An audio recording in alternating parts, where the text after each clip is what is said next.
So in August of last year, I flew from Vueling Airlines from Spain to Sweden. I found out that my wheelchair is broken when I was in transit.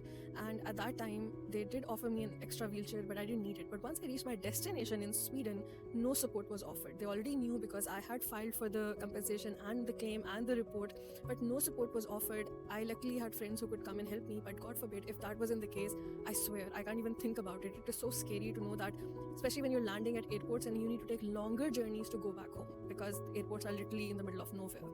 What would I have done? And this airline is taking no responsibility of even helping me in terms of reaching home. They said, you know what, just go manage your life by yourself. I can't even imagine what others would have faced if they were traveling alone and they did not have anyone to come pick them at the airport. Luckily, I had friends who were coming to pick me at the airport. Followed the complete procedure of calling them, writing to them, asking for help.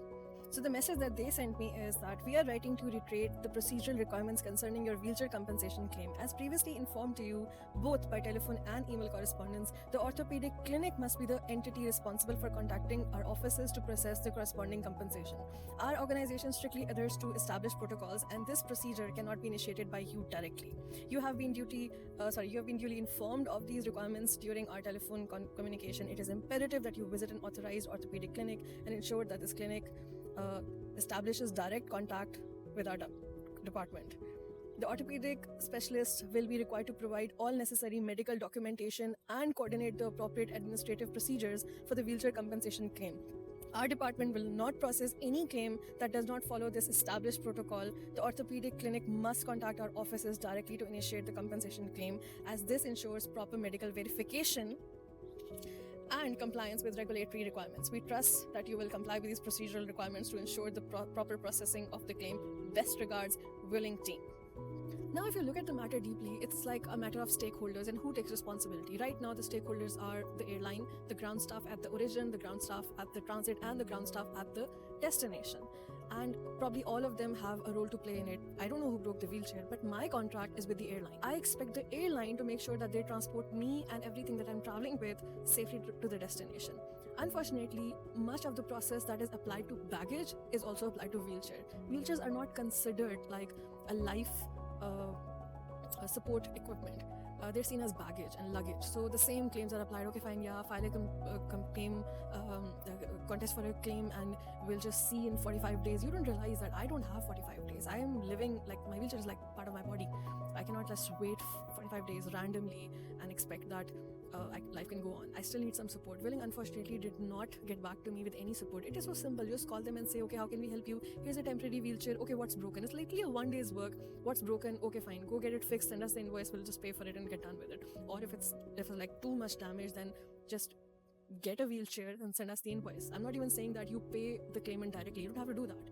You can put it in your records that you paid for the damage that you caused, and the record of it is pretty much available because it's actually your staff who documented the whole thing. So it's a very simple process that became really complicated. When you go to Vueling's website, they have listed these amazing rules and amazing policies around handling people with special needs, and I really liked reading all of those, but the reality is quite different. I also read that I'm not the first person who went through this. Sandra, another person, had her wheelchair broken, but sadly she did go to an orthopedic clinic and got a claim and did all of that. I'm feeling sad for her that she had to do that. I would never do that, and I would protest the whole process altogether. When the world is really moving ahead with all this AI and let's go to Mars kind of spirit, come on guys, I mean, disability, accessibility are just so basic. It's ABC now. We really have to catch up with human rights first before we go to Mars. Now I would like to read you the email that I wrote to them in response of this email. Hello team, thank you so much for your reply. This makes a lot of sense since I'm sure these rules were put in place by experts at your team who sat down together, studied disability, customer service, and I'm sure they're qualified to set rules to comply with human rights and policies. In fact, I'm also sure that you had actual people with disabilities on your panel when these protocols were being put in place. Also considering global conventions in mind, I'm sure you do understand difference between baggage and a wheelchair. Yes? Great. Let's break it down. You want me to visit an orthopedic clinic for them to ask you to compensate me for my wheelchair, right? Question number 1. How am I supposed to go there if you have broken my wheelchair? Shall I ask someone to carry me? Who? Please send me some names and numbers for that. Question number 2. Why am I supposed to go to them to confirm if you have broken my wheelchair or not? Because there is enough evidence that you did. There are witnesses of your ground staff, documentation. So what more evidence do you need? Question number 3. Or do you want them to confirm if I have a genuine use of my wheelchair and my disability is a lie or not? Well, sadly, I have one and it's not too much fun. Only the times I see a wheelchair parking sign, I really start to love my disability. But also, why does it matter? You broke my wheelchair. Why do you want to see what's under my skirt? Question number 4. What orthopedic clinic? Shall I pause my whole life to start looking for an orthopedic clinic because you broke my wheelchair and I have to chase and beg and ask you to do what is right and fair? Let me help you here. Firstly, send me your written protocols about involving an orthopedic clinic. Secondly, when did clinics start selling wheelchairs? Wheelchair shops sell wheelchairs, and I found one and asked them to directly send you an invoice. So it's literally 2 plus 2. You broke my wheelchair, you get me a wheelchair. Whereas now, I also want compensation for the opportunity cost I bear because of the delay that you are causing. I look forward to your responsible and logical response. After that, there has been no correspondence with them. They never got back to me, and I went ahead, I got the support I needed and moved on.